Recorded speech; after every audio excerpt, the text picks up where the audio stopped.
कहवा से लेखिन महादेव, कहाँ से लीलम दीदी हो। शिशिया कहवा से लेखिन हालंदर भैया, तीन सूत्र के ज्ञान बाटे हो।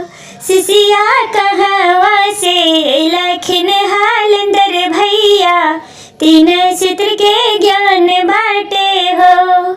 कैलाश पर से लेखिन महादेव, स्वर्ग से लीलम दीदी हो। शिशिया शिवलोक से लेखिन हालंदर भैया, तीन सूत्र के ज्ञान बाटे हो। शिशिया शिवलोक से लेखिन हालंदर भैया, तीन सूत्र के ज्ञान बाटे हो।